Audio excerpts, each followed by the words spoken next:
take full responsibility for what happens to you. It's one of the highest forms of human maturity, accepting full responsibility. It's the day you know you've passed from childhood to adulthood, the day you accept full responsibility. And another note, learn to reap in the fall without apology.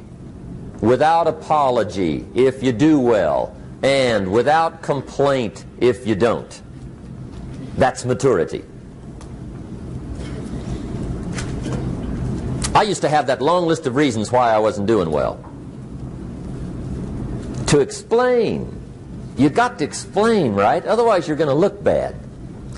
I used to have this funny list called Reasons for Not Looking Good.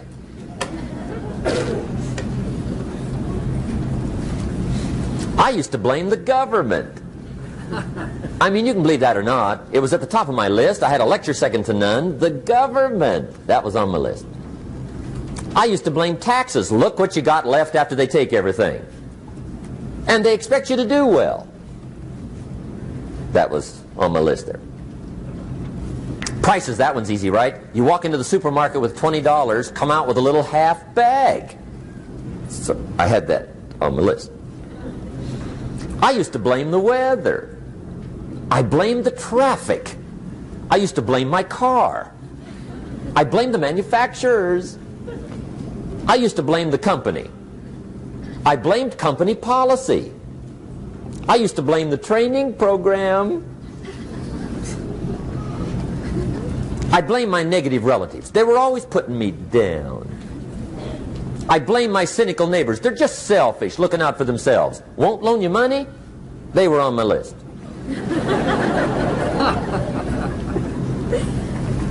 I used to blame the economy. I blamed the community. That's a pretty good list for not doing well, isn't it? I thought it was good. I'll never forget one day, Mr. Schoaf is very kind, but he was also very blunt. And this was no exception. And I'm glad he was blunt. There's a lot of things I'd have missed if he hadn't have been blunt.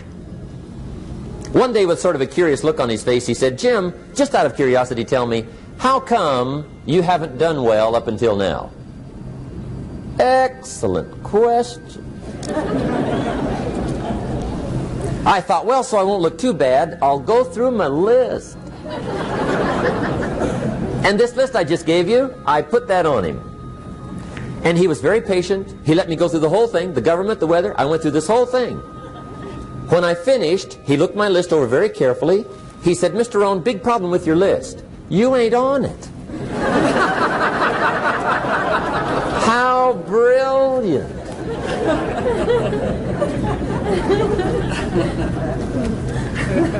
When I went to work for him a few months later, I learned very quickly to tear up my list, reasons for not doing well, and I threw it away. And I got me a fresh piece of paper. And I put one word on it. Me. There's a Black Heritage spiritual that says, "It's not my mother nor my father, nor my brother nor my sister, but it's me, O Lord, standing in the need of prayer." See, I used to blame everything outside. And then let me give you a little philosophy that helped turn my life around.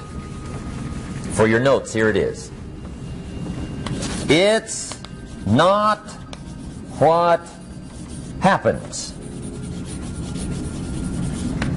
that determines the quality or the quantity of your life. It's not what happens. And the reason is because what happens happens to about everybody. No different. The sun went down on all of us last night.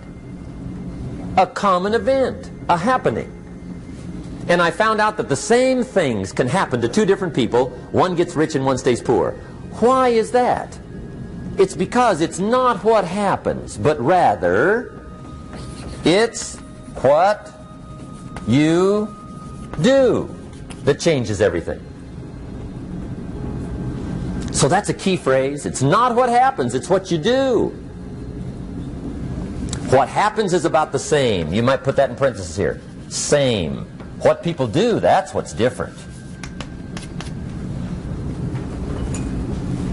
Anything can happen, right? Everything can happen. I've heard all the stories. I've been one of the stories. Hey, we could all tell stories all night long, right? Happenings. Anything can happen. Have you heard of Murphy's Laws? Anybody here heard of Murphy's Laws? Okay, most of you have. Murph had these laws. One of them was, if anything can go wrong, it will. That's one of Murphy's Laws. He was not one of the great positive speakers of the day. But anyway, it's still true though, right? Anything can go wrong, everything can go wrong. For sure. I've fallen out of the sky so many times. Once to the tune of a couple of million. Devastating. Took me a while to survive that one. Hey, we've all been there, right? When it all went. Of course, it used to be a long time ago, right? When you ran out of money, got to zero, you were all through. Heck, now you can whistle right on by zero, right? I mean, they will bury you. That's what they will do.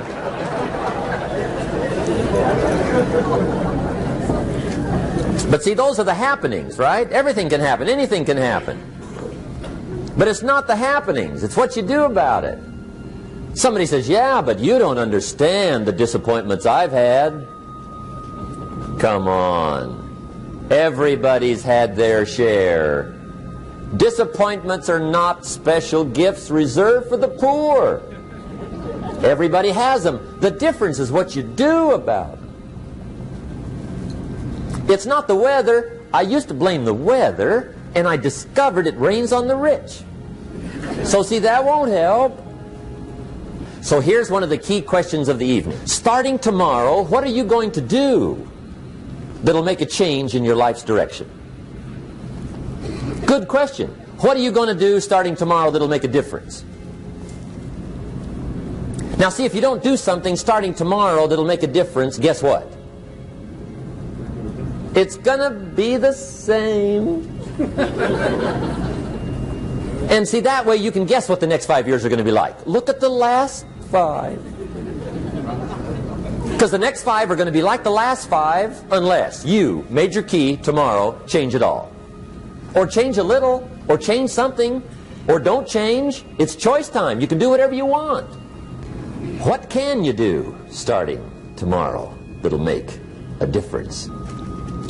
What can you do with economic chaos, massive disappointment? What can you do with a broken heart? What can you do when it won't work? Good question.